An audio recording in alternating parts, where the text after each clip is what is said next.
5 करोड़ हो गया, margin just blasted. 42 crore रुपए चाहिए, जिसमें कि पूरा का पूरा हम लोग पब्लिक को देने वाले हैं, ओएफएस वगैरह कुछ नहीं है।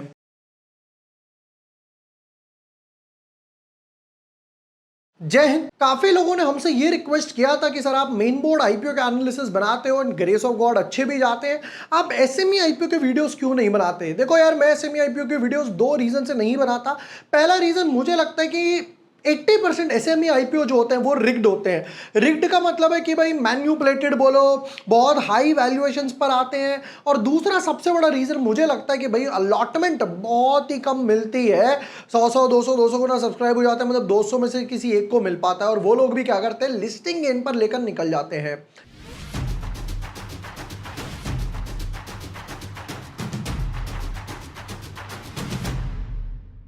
हाय एवरीवन, माय नेम इज जुबोर वाशने, I am a SEBI registered research analyst. काफी लोगों की रिक्वेस्ट के बाद मैं एक एसएमई आईपीओ पर वीडियो बना रहा हूं। एसएमई आईपीओ यानी कि I should say small medium enterprise, यानी कि छोटी कंपनीज हैं जो 10 करोड़ 5 20 30 करोड़ तक के एसेट्स हैं, या फिर इस टाइप के छोटे से आईपीओ लेकर आना चाह रहे हैं, मार्केट में एक ब्रांड वैल्यू बनाना चाह रहे हैं।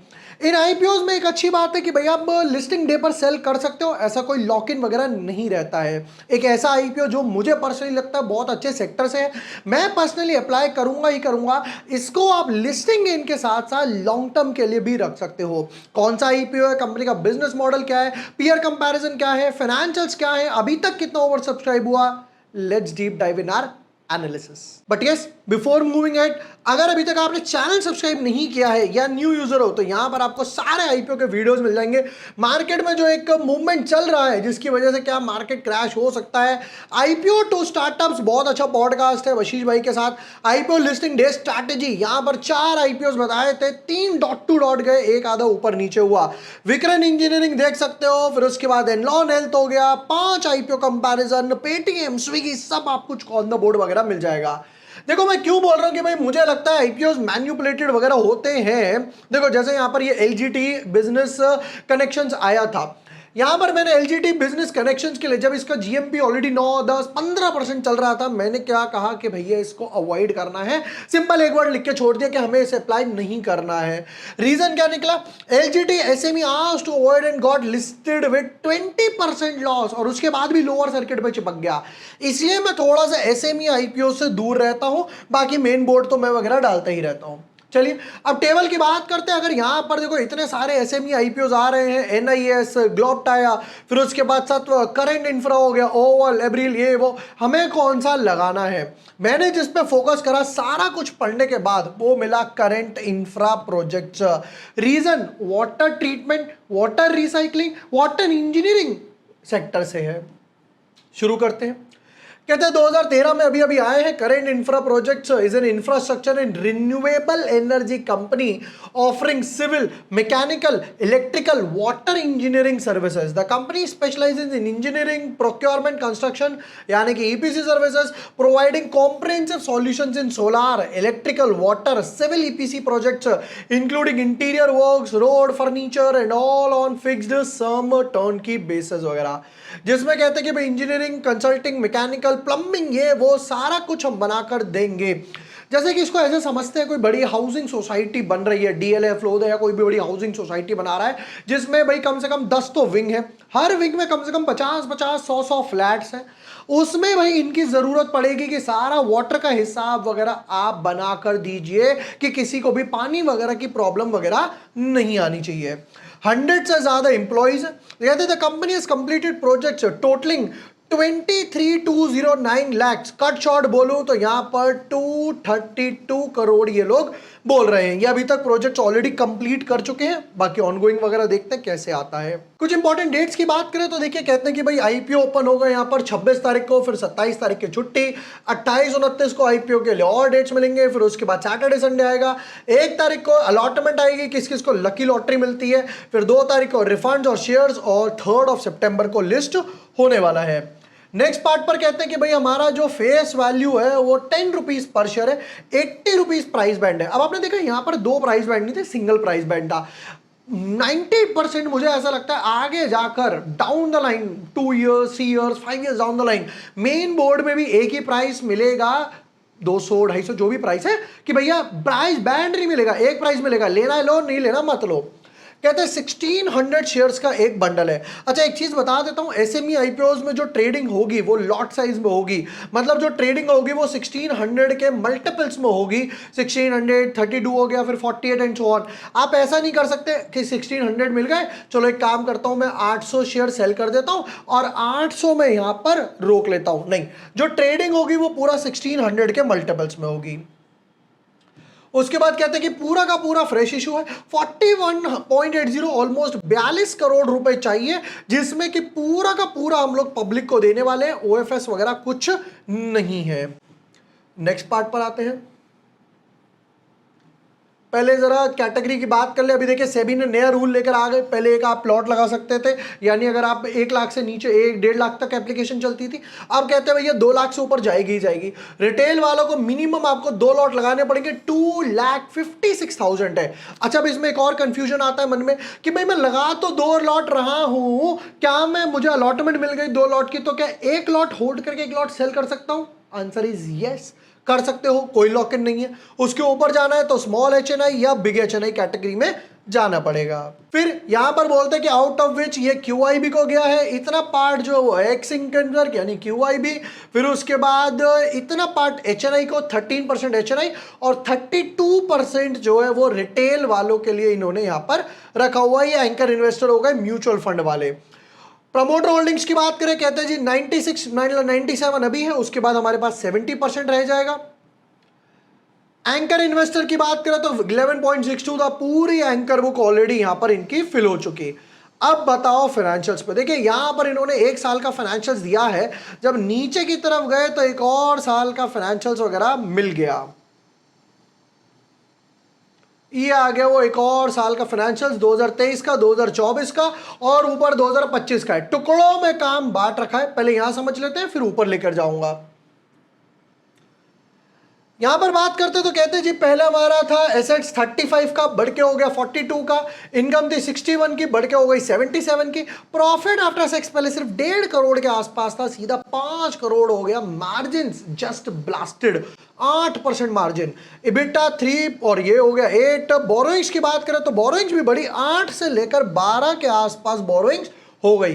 करंट ईयर से अगर समराइज करते हैं कि भाई करंट ईयर में इनके फाइनेंशियल्स वगैरह क्या थे, उस पर भी नजर मारते हैं। एसेट्स 79 हो गए, इनकम जो थी 77 से 91 हो गई, प्रॉफिट आफ्टर टैक्स 5 से 9 हो गया, ऑलमोस्ट डबल हो गया, मार्जिन फर्दर इंप्रूव हो गए, बोरोइंग्स भी बढ़ गए बट 12 से 30 करोड़ के आसपास। डेट टू रिजर्व रेशियो 1:3 हो गया, ये थोड़ा सा इनको रिड्यूस करना पड़ेगा। की इंपॉर्टेंट रेशियोज और पीयर कंपैरिजन पे भी आने वाला हूं। रिटर्न ऑन इक्विटी की बात करें तो देखिए 49 बहुत अच्छा है, debt to equity 1.29, PAT margin 10 जो हम लोगों ने चेक करा, प्राइस टू बुक वैल्यू 4.5 के आसपास, और अगर इधर की तरफ नजर मारे ईपीएस हो जाएगा 5 का, पी रेशियो 16 का। अब पहले पीयर कंपैरिजन देखते हैं क्योंकि भाई हमें लग रहा है सेक्टर अच्छा है, तो पीयर कंपैरिजन में क्या क्या नाम सामने आए। यहां पर पीयर कंपैरिजन में आ गया current infra, K2 infra, Oriana power, KC, Rulka electricals और HM इलेक्ट्रो। मैंने यहां पर सबके चार्ट लगा रखे हैं, ये भी मैं चकाऊंगा कि भाई इन्होंने कैसा कैसा परफॉर्म करा है। पहले जरा वैल्यूएशन वाइज समझ लेते हैं। यहां पर देखते हैं तो देखो K2 इंफ्रा का ऑलमोस्ट इन लाइन है, KC ओरियाना का इससे काफी गुना है, इनफैक्ट ओरियाना का तो 79 का ईपीएस, बाप रे। HM का भी इन लाइन है, रुल्का का सिर्फ डाउन है, मतलब ईपीएस वाइज तो सेम इन ब्रैकेट में लाए हैं। फिर उसके बाद पी रेशियो की बात करें तो देखिए इनका पी रेशियो था 16, 7 इससे कम, 27 बहुत हाई, 21 हाई, 23 हाई और 8 इससे कम। रिटर्न ऑन नेटवर्थ में सबसे टॉप पर है, 15, 31, 27, 6, 12 टॉप पर चल रही है इनकी रिटर्न ऑन नेटवर्थ। अब देखते हैं कि भाई इन पांचों ने कैसा इन पांचों ने कैसा परफॉर्म करके दिखाया है। K2 इंफ्रा की बात करें तो देखिए यहां पर आईपीओ आया था, यहां आईपीओ आया समवट अराउंड 160 के आसपास, वहां से ऑलमोस्ट डबल हुआ 320 और वहां से आधा भी हो चुका, यहां से भी चेक करूं तो 60 के आसपास। फिर उसके बाद ओरियाना पावर की बात करते हैं। ओरियाना पावर का आईपीओ आया था समवॉट अराउंड, यहाँ पर प्राइस दिख रहा है कुछ 400 के आसपास। 400 से नॉन स्टॉप रैली आई 3000, बाप रे, 7 टाइम्स। करंट भी देखो तो 2200 के आसपास चल रहा है, दैट इज ऑलमोस्ट 4-5 टाइम्स के आसपास। रुल्का इलेक्ट्रिकल्स की बात करते हो, देखिए आईपीओ आया था यहाँ पर कुछ 550 के आसपास, एक छोटा सा हाई बना है 680 और अभी ऑलमोस्ट 128 पर पड़ा है। अब यहाँ पर एक चीज समझते हैं, आपने देखा कि भाई रुल्का इलेक्ट्रिकल्स का जो पी रेशियो है अभी वो आकर आया है 23 पर, जब स्टॉक ऑलरेडी 2 टाइम्स 3 टाइम्स गिर चुका। यानी इसका पी रेशियो कभी पहुंच गया होगा 100 के आसपास, ऑलरेडी ब्लास्ट हो गया होगा। जैसे ही अर्निंग्स थोड़ी सी करेक्ट हुई, यहां पर पी रेशियो और स्टॉक दोनों एक इजीली तरीके से गिर गए। मतलब ये सारे स्टॉक जो थे वो ऑलरेडी ओवर वैल्यूड पर आए थे। केसी की बात करते तो यहां आईपीओ आया था, एक बार ऊपर गया, नीचे आया, 2 बार 3 बार, तो ऑलमोस्ट कॉस्ट टू कॉस्ट से थोड़ा ऊपर ही है। 200 का आईपीओ 314 के आसपास है। लास्ट एचएम इलेक्ट्रिकल्स की बात करें तो ऑलमोस्ट सेम, यहां पर आया था और ऑलमोस्ट यहीं पे 80 पर आया था, 65 के आसपास चल रहा है। 2 IPO cost to cost, 2 IPO down, एक आईपीओ ब्लास्टेड 7 टाइम्स के आसपास बनाकर गया। चलिए वापस पार्ट पर आते हैं। पैसा किस किस लिए उठा रहे हैं, कहते हैं investment in equity and all whole subsidiary वगैरह लगाने वाले हैं, जिसमें हम लोग 58 मिलियन यानी कि 5 करोड़ के आसपास लगाएंगे। वर्किंग कैपिटल रिक्वायरमेंट करेंगे 300 मिलियन यानी 30 करोड़ के आसपास। 42 करोड़ का आईपीओ था, 36 करोड़ का हिसाब दे दिया, यानी कि डेट रिड्यूस नहीं करने वाले। पहले देखते हैं जरा एक दिन के आईपीओ सब्सक्रिप्शन पे अभी तक क्या चला। QIB category 9.8 almost 10 times, HNI category almost 10 times, individual investors 11 गुना, टोटल 10 टाइम्स हो गया, जबकि हमारे पास अभी 2 दिन बचे हुए हैं। फाइनल वर्डिक्ट पर आते हैं। नंबर 1, देखिए सेक्टर डेफिनेटली अच्छा है भाई, जैसे जैसे हाउसिंग सोसाइटीज बनेंगे, वाटर ट्रीटमेंट हो गया, वाटर फिटिंग्स और ये वो सब इंजीनियरिंग ईपीसी काम करके दे रहे हैं। अगर बाकियों के हिसाब से देखें, जो आईपीओ गिर गए यानी उनकी पहले वैल्यूएशन ज्यादा थी, अब वैल्यूएशन कम हो गई, अब जाकर इनलाइन आया है इनका ईपीएस और पी रेशियो। नंबर 3 पर आते हैं भाई, सारा का सारा फ्रेश इशू है, एसेट्स बढ़ रहे हैं, मार्जिन्स बढ़ रहे हैं, अच्छी खासी ऑर्डर बुक नजर आ रही है, अप्लाई डेफिनेटली करना बनता है। ओवर सब्सक्रिप्शन लिस्टिंग गेन की बात करता हूं, देखो अभी पहले दिन पर 10 टाइम्स हुआ है, मेरे हिसाब से थर्ड डे पर जाकर ये ऑलमोस्ट 120 टाइम्स के हिसाब से जा सकता है। मार्केट अगर स्टेबल होता मैं उसे ऑटोमेटिकली 150-200 भी लिखता, बट मार्केट गिरा ट्यूसडे के आसपास। लिस्टिंग गेन की बात करें तो देखो मैं यहां पर जो और लिस्टिंग गेन एक्सपेक्ट करता, पहला मार्केट गिरा, दूसरी चीज सबसे बड़ा ट्रिगर क्या आया कि भाई 70% प्रमोटर की होल्डिंग हो गई और बाकी 3-4 आईपीओ जो सेम सेक्टर के हैं उतना परफॉर्म करके नहीं दिखाया। Most important debt to reserve ratio जो है वो ऑलरेडी 1:3 में, डेट थोड़ा सा रिड्यूस करना पड़ेगा ताकि आपका पैट और पैट मार्जिन ना खाए। लिस्टिंग गेन की बात करूं मैं यहां पर 40-50% लिस्टिंग गेन एक्सपेक्ट करने वाला हूं, तो अगर कोई लिस्टिंग गेन के लिए अप्लाई करना चाहे अप्लाई कर सकता है। कोई अगर लॉन्ग टर्म के होराइजन से अप्लाई करना चाहे 1 years 2 years 5 years down the line, उस हिसाब से भी अप्लाई किया जा सकता है। ये थे करंट इंफ्रा एसएमई आईपीओ का एनालिसिस। वीडियो पसंद आया हो share with your friends, like and subscribe. Thank you for watching the video, lots of love.